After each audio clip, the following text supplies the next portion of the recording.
Assalamualaikum warahmatullahi wabarakatuh. Halo guys, kami dari kelompok 6 mata kuliah rencana bisnis. Di sini kami akan mengobservasi pada UMKM Pinus Kopi. Saya Aditya Wisnu selaku pembawa acara observasi ini bersama dengan anggota kami. Untuk mempersingkat waktu, mari kita langsung saja ke sesi wawancara dengan pemilik coffee shop Pinus ini. Teteh boleh memperkenalkan diri terlebih dahulu. Halo, saya Andin. Saya selaku owner dari Pinus Coffee. Makasih. Paling langsung ke pertanyaannya aja nih. Dari profil bisnis Pinus Coffee itu kenapa namanya bisa Pinus dan berdirinya sejak kapan sih?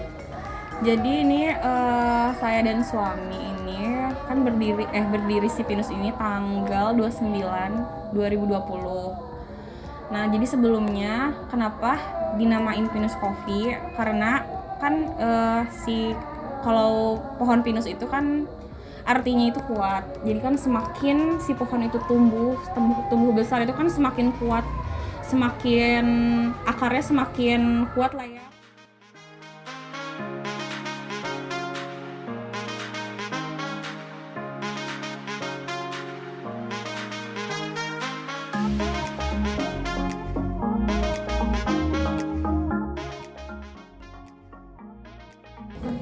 Untuk pertanyaan selanjutnya teh, kalau visi misinya ada nggak sih di Pinus?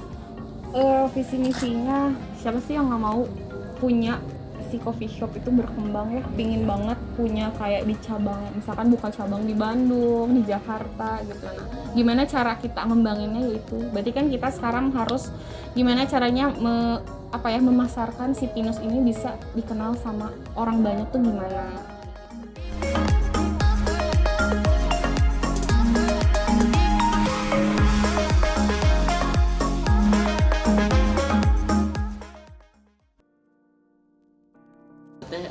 Pertanyaan berikutnya nih, sasaran bisnisnya ke mana sih teh, dan kira-kira produk apa sih yang paling laku untuk dijual ke mereka? Itu sebenarnya kita tuh inginnya anak-anak kayak sekolahan terus anak kuliah, karena kan dulu sebelum pas pandemi kan ini udah buka ya 2020 itu kan belum pandemi ya, jadi kita sasarannya tuh ke anak-anak sekolahan, kuliahan gitu.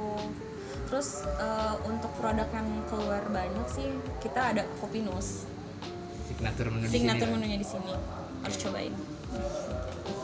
Terus kenapa sih teteh memilih menjalankan usaha ini gitu loh? Jadi ini kan sebenarnya usaha bukan punya saya sendiri ya. Jadi kan ini sama suami juga ya. Jadi sebenarnya ini ide suami sih, karena dia dari dulu tuh suka banget ngopi, kemana-mana ngopi gitu. Terus kita kayak punya pikiran, kenapa sih kita beli terus di orang, kenapa kita nggak punya sendiri aja gitu. Nah akhirnya alhamdulillah kesampaian juga gitu. Lalu berapa sih teh modal yang dikeluarkan untuk bikin usaha di sini gitu?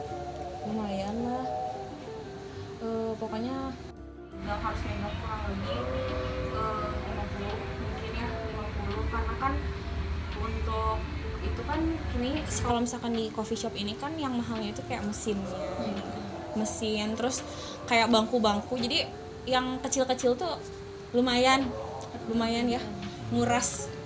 Berarti kesulitannya tuh kurang lebih seperti tadi ya? Okay. Dan lanjut teh, apa ada kerjasama dari distributor atau agen lain? Paling ini sih, paling kita ngambil susu fresh milk gitu sama distributor usaha. Itu pun kita harus udah 1 tahun itu loh, 1 tahun usaha baru bisa. Jadi kemana-mana tuh dulu kita kayak nyicil ke warung-warung gitu, tapi alhamdulillah sekarang udah bisa kerja sama. Karena semua butuh proses ya. Iya. Kalau boleh tahu ada berapa sih teh karyawan di kafe ini? Lalu perekrutannya itu gimana ya? Di sini di Pinus ada 4 karyawannya, tapi dibagi-bagi gitu. Jadi ada tim 1, tim 2 itu laki-laki perempuan. Nah kerjanya itu kayak 1 minggu, nanti diganti lagi sama tim 2, tim 1 seminggu lagi, kayak gitu-gitu. Jadi kerjanya cuma 2 minggu, dan untuk perekrutannya lewat sosial media sih. Jadi di up di sosial media pribadi, terus minta ke teman-teman juga untuk di up. Oke. Dan juga teh ini ada bagian apa saja sih karyawannya, dan ada SOP-nya nggak sih di kafe ini?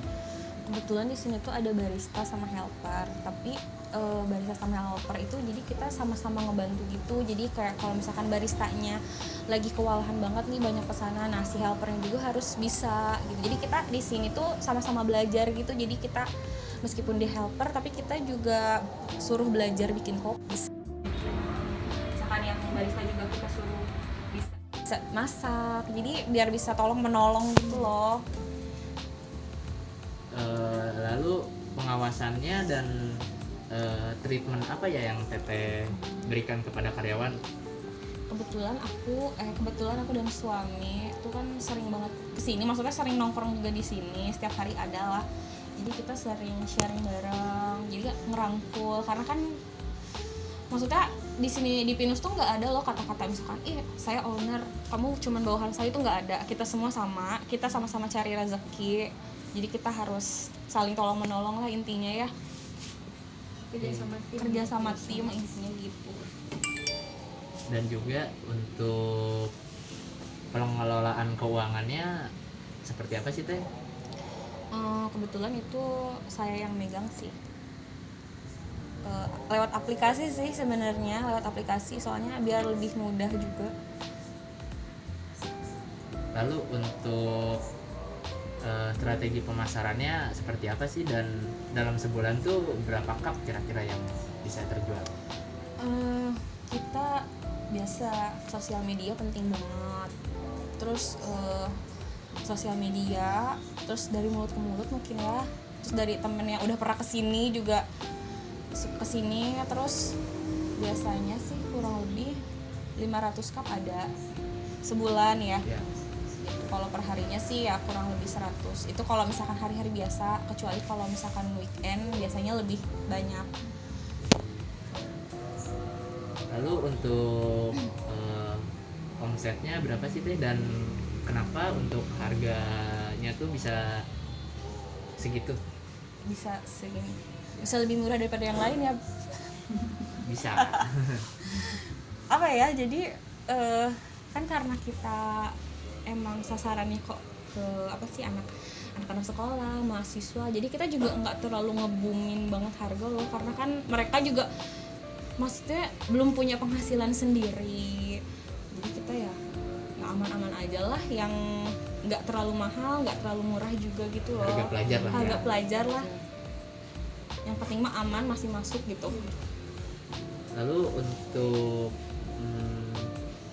gimana sih cara ngelewatin pandemi kemarin? Jenisnya ada kendala atau kayak aman-aman aja? Enggak sih sebenarnya. Survive ini juga. Survive ya. Karena kan Pinus ini kan di dalam komplek ya, di dalam perumahan. Nah, kendalanya ya mungkin dari orang-orang di sini, tetangga juga mungkin. Terus biasanya kan gerbang di depan juga ditutup kayak gitu. Tapi ya gimana caranya sih biar dapet penghasilan gitu? Ya udah jalanin aja, meskipun memang sedikit-sedikit, tapi ya udah nggak apa-apa. Berarti hanya ada kendala di jam operasionalnya aja ya? Jam ya sih, jam operasional juga jadi yang tadinya misalkan sampai jam 11 jadi sampai jam 10 atau setengah 10 gitu. Oke. Terakhir nih Teh, sebelum kita tutup obrolannya, ada nggak sih pesan-pesan buat orang yang mau membuka bisnis gitu ya, atau baru mau terjun ke dunia bisnis? Jadi harus kayak kalian tuh benar-benar harus matang banget sesuai passion sih sebenarnya. Kayak misalnya kalian sukanya apa, nah kamu tuh harus masuk ke si passion itu. Terus siapin modal juga ya, karena kan kalau nggak ada modal juga nggak jalan. Terus konsisten, meskipun penjualan misalkan turun, mau naik turun naik ya udahlah jalanin aja. Terus jujur, harus jujur banget, itu mah jujur bener-bener lah nomor 1. Attitude juga. Oke, paling untuk pertanyaan ada yang mau ditanyain lagi nggak dari yang lain?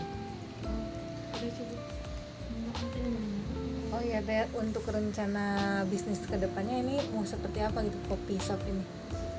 Kok sebenarnya sih masih, jadi kita tuh ngonsepin si Pinus Coffee tuh kayak industrial homey gitu.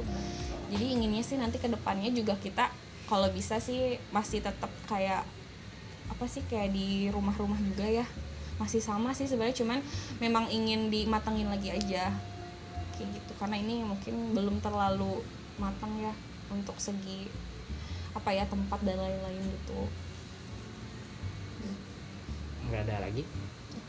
Paling untuk pertanyaan dan wawancaranya segitu saja. Makasih juga buat Teteh Makasih. udah hadir di acara observasi kami. Terima kasih.